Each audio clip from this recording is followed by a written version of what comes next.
welcome to the Music Polyglot channel. Today we are going to have a look at Something Greater by Parcels. Amazing little funky tune, and I'll show you exactly what it is that you need to do so that you can play it the way they play it live. Let's have a look at that in a close-up. So we're going to talk about the verse first, and the first thing to look at is going to be the four chords. And I'll go straight into showing you how it is that the guitarist plays these chords when he plays this live especially. So chord number 1, F sharp minor 9. Chord number 2, C sharp minor 7. Chord number 3 is a B major over D sharp. And chord number 4 is an A add 9. Alright, so let me play you the chord sequence really slowly so that you can see what's going on. 1, 2, 3, 4.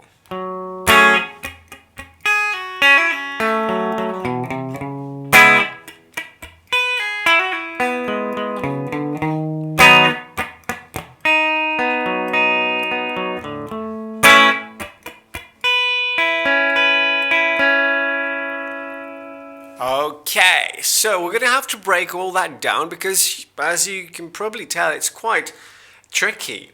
So we start off by playing that F sharp minor 9. Notice how we're not playing the A string or the low E string, we're just playing the top 4 strings. Okay. You're double stopping or partially barring with your index on the 2nd fret, and then your ring finger and your pinky will be taking care of the D string and the high E string. The important thing about this is that all strings should sound nice and clean, okay? So that's already kind of challenge number 1. So here we're going to break down the pattern really beat by beat, okay? So on the first beat, you're going to go bass note, chord. You're going to play the bass note first, and then the whole chord together. So this is 1 and. Nice and easy so far. On the second beat, you're going to play 2 muted strums on 2 and. So 1 and 2 and. So far so good. And here's where all the acrobatics start. Then you have this little line that goes like this. Check it out.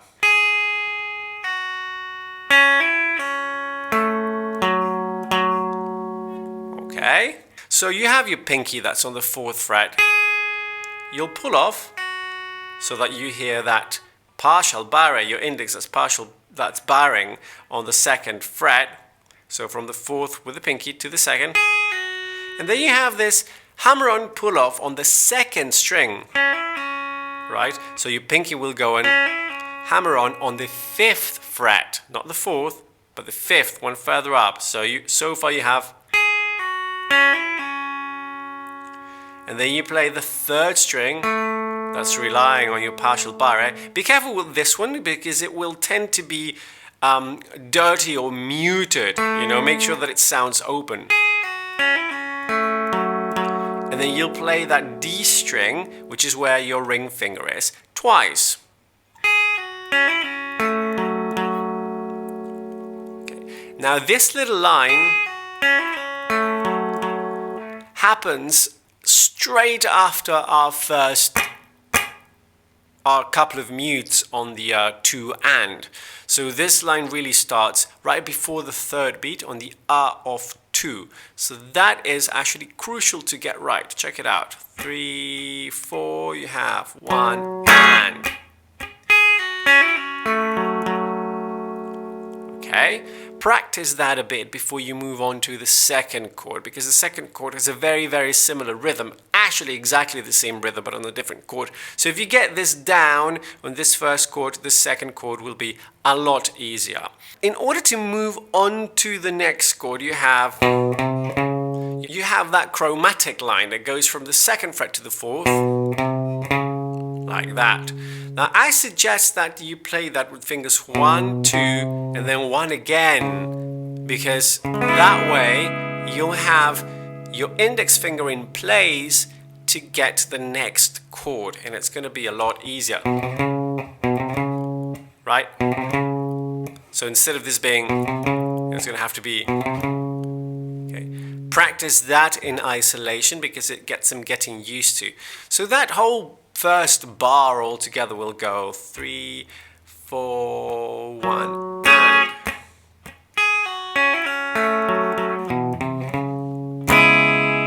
Right, and then that C sharp is the 1 of the second bar, where the rhythm and the same idea repeats, right? So you have 1 and, so bass note on the 1 and the whole chord on the and of 1, 1 and. The 2 muted strums onto and then the same idea, the exact same idea again. This time the pinky will be going, so pulling off from fret 7 to open, and then your hammer and pull off goes on the 2nd string again, also on the 7th fret. And here as well, be careful with that 3rd string. You definitely want to hear it nice and clean. It will tend to be muted. Watch out for your ring finger. Make sure that that one's not getting that's not getting in the way, and make sure that everything rings out nice and clean. So far you'll have 3, 4.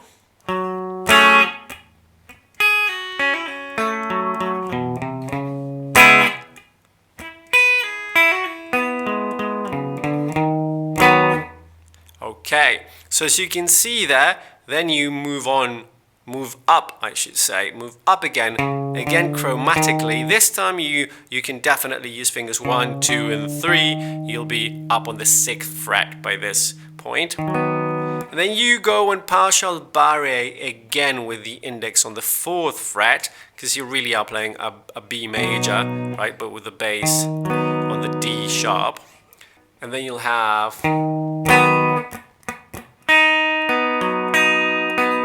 So this is a lot easier, in that you play again bass chord, 3 muted strums, 2 E and A. Again, you're catching the A of 2, but then you'll just play a descending arpeggio.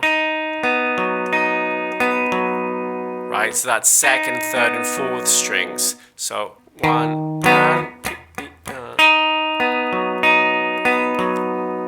and then you move on to your A. Add 9, same idea, bass note chord, 2 E and the same idea with the descending arpeggio on that A sus2. It's actually an A add 9. So altogether, let's actually try and play this together, shall we? I'll count us in. 1, 2, 3, 4.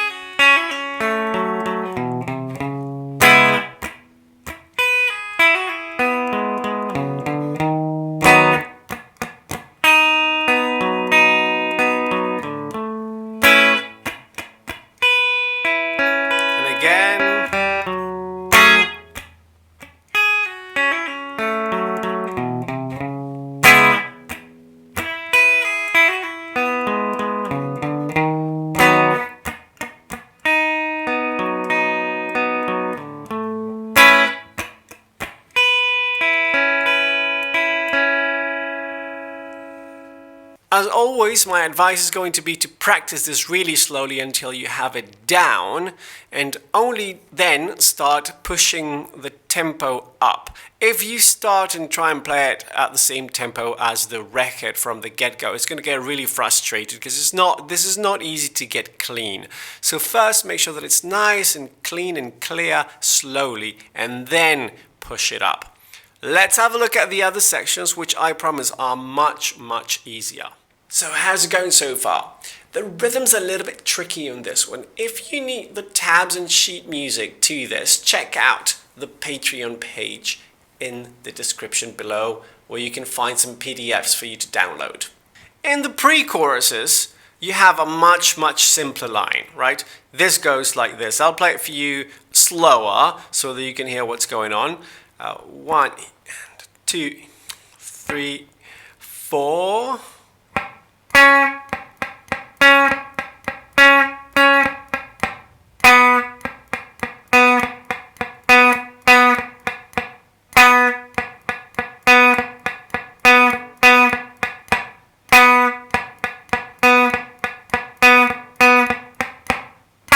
And then it starts again. Okay, super simple, right? But let's actually put some order so that you can see what happens where. So we have 2 notes. C sharp, we're on the 3rd string, right? That suggests you play that with your 3rd finger.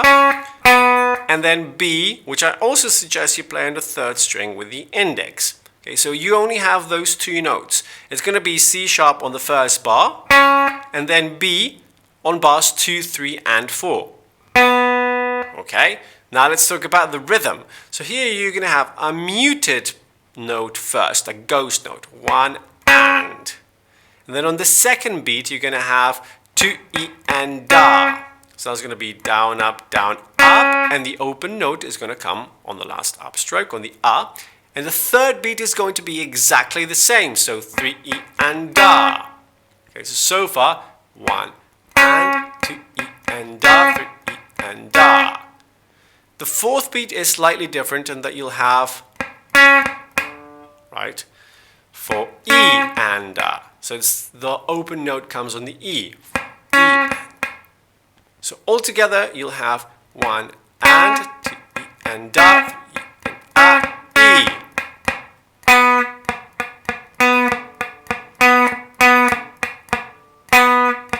And Da, 3 E and Da, E. And as you can see on bars 2, 3, and 4, you have exactly the same rhythm, so it's exactly the same pattern. Again, practice it slowly first and then speed the tempo up. Now, the second time through, everything is very, very similar. So you're going to start off with the C sharp, 1 and 2 E and up, then the B, but on the 3rd bar,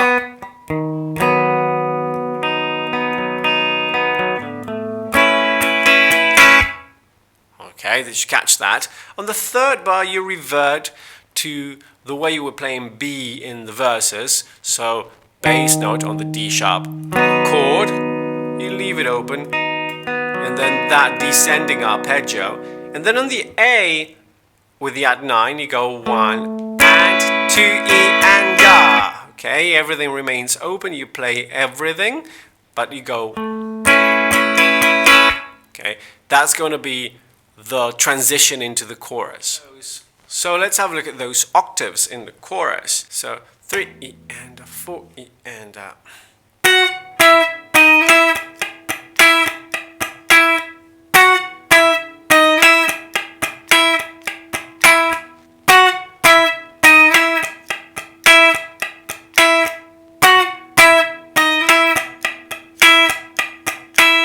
Okay, so we have 3 notes. Our octaves are being played on the 1st and 3rd strings. So for the 1st note, which is an F sharp, our index is on the 11th fret of the G string, and our pinky is on the 14th of the high E. That's an F sharp. Then we just drop out, yes, and we have to make absolutely certain that the B string, the one in between, doesn't ring out, right? So it's usually the index that's muting that string, so make sure that you can only hear those 2 notes and not the B string, crucial. So the next note, exactly the same shape. Again, you're making certain that you can't hear that B string, it's not doing anything, it's dead muted, and you drop 2 frets to the B, to an E, then 1 more fret down to that D sharp and back up to a B. So you have, those are the 4 notes, right? One of them is repeated. Cool, let's have a look at what the rhythm's doing. So on the 1st beat, you start off with the rest, so you don't actually play on the 1, but you do play on the and. 1 and, okay? 1 and 2.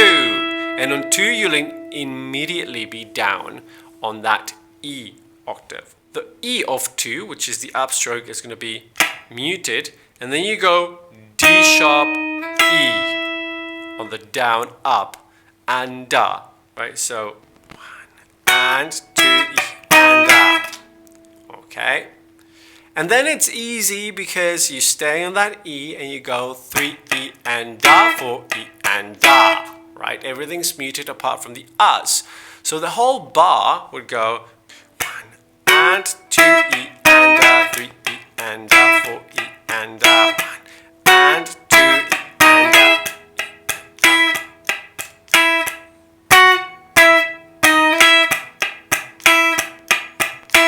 Okay, and like that 4 times.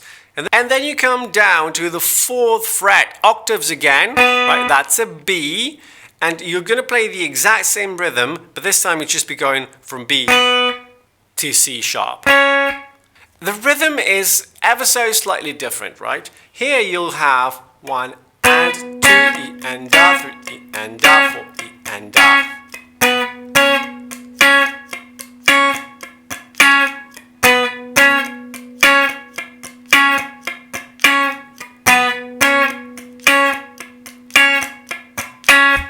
Which up to tempo is the cool riff that you know.